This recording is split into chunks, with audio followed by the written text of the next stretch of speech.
മിന്നു ഭയങ്കരിയാണെന്നല്ലേ പറഞ്ഞത്? അതെ, അവൾ അതിഭയങ്കരമാരെ കാണാത്തോണ്ടാ. അയ്യോ, ഒറ്റ നോട്ടത്തിൽ ആളെ തിരിച്ചറിയുന്ന മിന്നുവിന് മുഖലക്ഷണം അറിയാമായിരിക്കും. ഞാനും വരാം. എന്തിന്? അവിടെ വന്ന് എല്ലാ സത്യങ്ങളും വിളിച്ചു പറഞ്ഞ എന്റെ അപ്പന്റെ ജോലി കൂടി കളയാനാ? അല്ല, എന്റെ മുഖലക്ഷണം അവളെ കൊണ്ടൊന്ന് പറയിപ്പിച്ചാലോ? ലക്ഷണം കെട്ട നിന്റെ മുഖത്ത് നോക്കിയ നാട്ടുകാര് വേണ്ടുവോളം പെരുമാറുന്നുണ്ടല്ലോ. ജ്യോതിഷം പറിച്ചല്ലോ. അതല്ല, വണ്ടി നിർത്താൻ. ബ്രേക്ക് കയ്യിലല്ലേ ഇരിക്കണേ? ഓ, മറന്നു. ഒരു രാജകുടുംബത്തിലംഗം എന്നൊക്കെ പറയുമ്പോ അറ്റ്ലീസ്റ്റ് ഒരു ടാക്സിയിലെങ്കിലും പോണ്ടേ?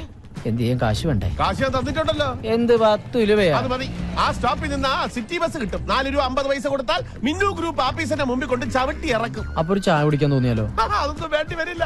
കേട്ടിടത്തോളം അവളെ കണ്ടാൽ ഉടനെ തന്നെ നിനക്ക് തിരിച്ചു വരാൻ സാധിക്കും. അതാദ്യം നിനക്ക് ശരിക്കറിയാൻ ചേട്ടാ. ആദ്യ കാഴ്ചയിൽ തന്നെ ഈ ആദ്യത്തിന്റെ മുന്നിൽ മിന്നു വീണിരിക്കും, അല്ലെങ്കിൽ വീഴ്ത്തിയിരിക്കും. ഓക്കേ? ഓട്ടോ എവിടെ പോവാനാ? ഒന്ന് ക്രോസ് ചെയ്യാനാ. ഒന്ന് പോടാ. നീ പോടാ.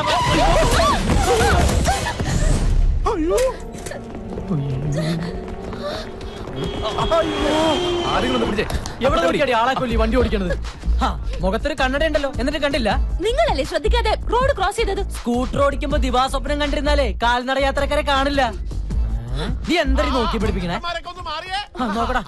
സത്യം പറഞ്ഞാൽ ഇവിടെ നടന്നത് ഈ കുട്ടിയുടെ കുഴപ്പം കൊണ്ടല്ല, അശ്രദ്ധ കൊണ്ട്. അതെ, അശ്രദ്ധ കൊണ്ട് ഇതുപോലെ ഒരിക്കൽ പറ്റിയതാണ് ഇങ്ങനെ. അതെ, കുട്ടിയുടെ നെറ്റിന് ചോര വരുന്നുണ്ടല്ലോ. ചോര വരുന്നുണ്ടോ? എങ്കിൽ സമാധാനം. എനിക്കുള്ളിലാ പറിക്കും. ഞാൻ തലയടിച്ചാ വീണത്. ഒരു ഹോൾ ബോഡി ചെക്കപ്പ് വേണ്ടി വരും. എന്ന് വേണ്ടെന്ന് വെച്ചാ ചെയ്യാം. എനിക്കൊന്ന് പെട്ടെന്ന് പോണം. അങ്ങനെ പെട്ടെന്നൊന്നും പോകാൻ പറ്റില്ല. പോലീസ് വരട്ടെ, കേസാക്കാം. അല്ലെങ്കിൽ എനിക്കൊരു തല സ്കാൻ ചെയ്യണം. ഇതെന്താ ഇത്? 500 രൂപ മൂത്രം ടെസ്റ്റ് ചെയ്യാൻ പോലും തികയില്ല. ഈ തല സ്കാൻ ചെയ്യാൻ മിനിമം ഒരു 2000 രൂപയെങ്കിലും വേണ്ടി വരും. തൽക്കാലം അത് മേടിക്കേ. ആഹാ, ഇത് ലക്ഷങ്ങൾ മുടക്കി MBA വരെ പഠിച്ച തലയാണ്. കാണികളെ, നിങ്ങൾക്ക് ഒരു കാര്യം അറിയും. ഈ ഒരു തല കൊണ്ട് വേണം ഒരു കുടുംബത്തെ പോറ്റാൻ. അതിങ്ങനെ മൂക്കത്ത് കണ്ണടം വെച്ച് ആകാശത്തേക്ക് നോക്കി വണ്ടി ഓടിക്കുന്നവർക്കൊന്നും പറഞ്ഞാൽ മനസ്സിലാവില്ല. അയ്യോ, എനിക്ക് തലവേദനിക്കുന്നേ, എനിക്ക് തല സ്കാൻ ചെയ്യണേ. 2000 വെച്ചിട്ടാ? ചേട്ടന്റെ ഫയലിതാ. പോവാ. താങ്ക്സ്. ഒരു 500 രൂപ തരുമോ? സോറി, തരില്ല. 400 രൂപ? 5 പൈസ തരില്ല. 200 രൂപ? ഇത് ഞാൻ പണിയെടുക്കാതെ അധ്വാനിച്ചിട്ടൊക്കെ കാശാ. ടാക്സിക്കാരാ, വണ്ടി എടുക്കും. എത്ര പേരുണ്ട്? എനിക്ക് ഒരു പേരേ ഉള്ളൂ, ആന്റണി ആദിത്യവർമ്മ. തന്റെ ഓരോ പറഞ്ഞേ വണ്ടി മിന്നു ഗ്രിപ്പിലേക്ക് ചലിപ്പിക്കൂ. നമുക്കിനി കാണാതിരിക്കാം കേട്ടോ. വഴിയിൽ നിന്നും മാറി നിൽക്കും ഭിക്ഷ.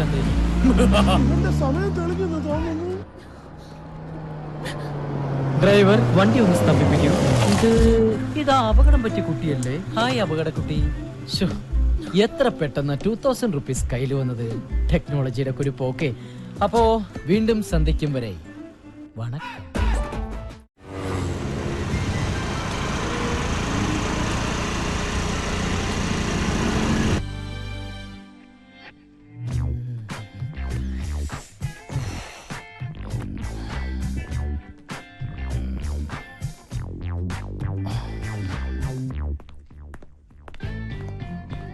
ഓ, നീ ഇവിടെയാണോ ജോലി ചെയ്യുന്നത്?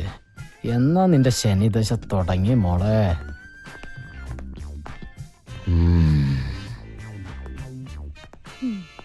അതെ, നിക്ക്. ഇപ്പൊ സമയത്രയായി? കൃത്യനിഷ്ഠ, സമർപ്പണം, ആത്മാർത്ഥത, ഈ വക സ്വഭാവ ഗുണങ്ങൾ വാങ്ങുന്ന ശമ്പളത്തോട് കാണിക്കണം. അല്ലെങ്കിൽ കിട്ടുന്ന ശമ്പളം നാട്ടുകാർക്ക് സ്കാനിങ്ങിനും എക്സ്റേക്ക് കൊടുക്കാനേ കാണൂ. മൂക്കിലൊരു കണ്ണട വെച്ചത് കൊണ്ട് മാത്രം ഇവിടെ ഒരു പെണ്ണും ഇന്ദിരാഗാന്ധി ആയിട്ടില്ല. കണ്ണുരുട്ടി പിടിപ്പിക്കാതെ പോയി അറ്റൻഡൻസിൽ ഒപ്പറി. പേടിച്ചു പോയി പാവോ. Welton Adityavarma, Welton. പേരാദിത്യവർമ്മ, രാജരക്തത്തിൽ ജനനം, എന്റെ കൈകൊണ്ട് മരണം. Adityavarma. Yes.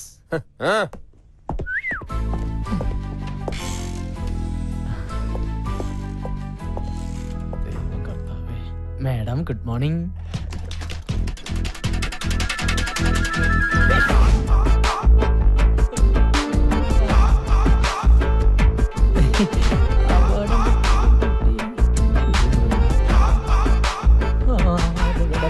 You are a best performing artist.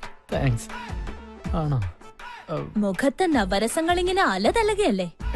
ഇടയ്ക്ക് ഇങ്ങനെ തരാറുണ്ട്. കലാമണ്ഡലത്തിൽ പഠിച്ചിട്ടുണ്ടോ? Oh my god. ആ രൂപ വേണ്ടല്ലേ? ടെക്നോളജിയുടെ ഒരു പോക്കേ. ആളറിയാതെ പറ്റിയതാ. ഇരിക്കാനല്ല പറഞ്ഞേ. ആ സർട്ടിഫിക്കറ്റ്സ് ഇങ്ങ് തരൂ. എല്ലാ സർട്ടിഫിക്കറ്റ്സും ഉണ്ട്. നിനക്കെന്താടാ വല്ല മൂൽ? ഇങ്ങനെ മിന്നുമോളെ എല്ലാ സർട്ടിഫിക്കറ്റും ഉണ്ടാ നോക്ക്. സപ്രത്തിന് വേറെന്തോ പറയാൻ വന്നാണ് ഞാൻ പെട്ടെന്ന് മറന്നുപോയി. വേണ്ടായിരുന്നു. ഇതിനകത്ത് സ്കാനിംഗ് റിപ്പോർട്ട് ഇല്ലല്ലോ. സ്കാനിംഗ് റിപ്പോർട്ടോ?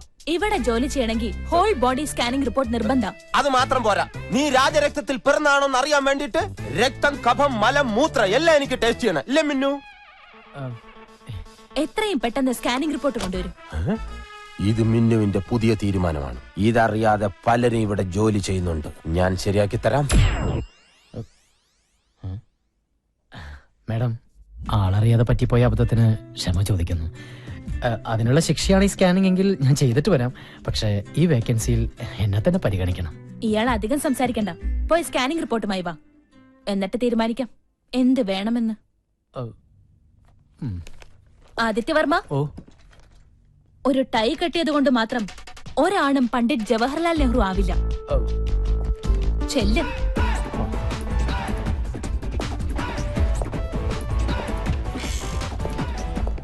മേഡം, ഇതുവരെ ഇല്ലാത്ത ഓരോ നിയമങ്ങൾ കൊണ്ടുവന്ന് ഞങ്ങൾ വലഞ്ഞു പോട്ടാ. എനിക്കാണ് ഈ ഹെർണിയുടെ അസുഖം ഒരാഴ്ചയായിട്ട് മൂത്രം പോട്ടില്ല.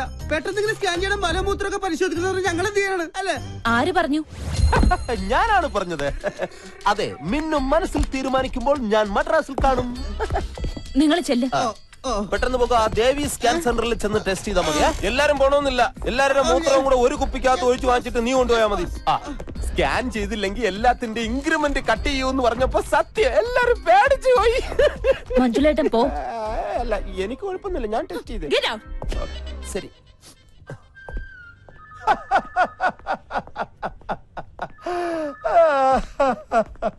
നീ അവളുടെ കയ്യിൽ നിന്ന് ഒപ്പിച്ചത് 2000 രൂപ. അവളെ പേടിച്ച് നീ സ്കാനിങ്ങിന് കൊടുത്തത് 3500 രൂപ. അവളെ ആർക്കാടാ പേടി? പിന്നെ എന്റെ അപ്പനെ ഓർത്ത് ഞാൻ ശ്രമിച്ചതാ. അവളുടെ കയ്യും കാലും പിടിച്ചെങ്കിൽ ഞാൻ ആ GM-ന്റെ കസേരയിൽ നിന്നിരിക്കട്ടെ, അവളെ ഞാൻ വരച്ച വരയിൽ നിർത്തും. അപ്പൊ നീ വരയ്ക്കോ? ഇല്ല, ചെരക്കും. മിടുക്കൻ. നീ ആരാ ആദിത്യവർമ്മ? ഞാനാ. ഈ സ്കാനിംഗ് റിപ്പോർട്ട് ഡോക്ടറെ കാണിച്ചോളൂ. എന്റെ കുഞ്ഞു തലക്ക് ഇത്ര വലിയ റിപ്പോർട്ട്? 7 ഗുളികനാ, സൂക്ഷിച്ചോ. നീ ഉള്ള ഗുളിക കഴിക്കാൻ നോക്കും. അല്ല, ഞാൻ കൂടെ വരാം.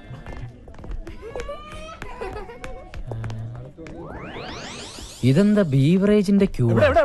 ദേ, ഒരു ചെറിയ നീണ്ട ക്യൂ ആയതുകൊണ്ട് പെട്ടെന്ന് അങ്ങോട്ട് പോവാ. ഇനിയിപ്പോ എന്ത് ചെയ്യും? ഒരു ഐഡിയ ഉണ്ട്. ആ. കൂടെ നിക്കണം. ജ്യോതിഷം പോലെ കുളമാക്കരുതേ. വാ. എന്തൊരു വിധി! കപട രോഗിയെ ഒറിജിനൽ രോഗി തള്ളുന്നു. അയ്യോ, അയ്യോ. അതെ അതെ. ഇതെന്തോന്നു? മരുന്ന് കുടിക്കാം നമ്മള്. ചോര. അയ്യോ, എല്ലാവരും ഒന്ന് വഴിമാറണേ. എന്റെ തല. ഒരു രോഗിയാണ്, അപകടത്തിൽ തല ചെതറിയതാണ്. ഒന്ന് വഴി മാറണേ. എവിടെ നോക്കിയാണ് വണ്ടി അതെ, ഓടിക്കുന്നത്? ഞാൻ കണ്ടില്ല. എന്നാ ഞാൻ കണ്ടു. എടാ നീ എന്റെ ചേച്ചി, അപകടത്തില് തലച്ചോറ് നെയ്ച്ചോറായി മരിക്കാറായ ഒരു രോഗിയാണ്. ഒന്ന് പെട്ടെന്ന് മാറും ചേട്ടാ, ഒന്ന് കൈപിടിച്ചാ. നമ്മുടെ ആന്റണിയുടെ മകൻ ആദിത്യനല്ലോ. എന്റെ കർത്താവേ, ഈ ചെറുക്കന് ഇതെന്തോ പറ്റി. അയ്യോ,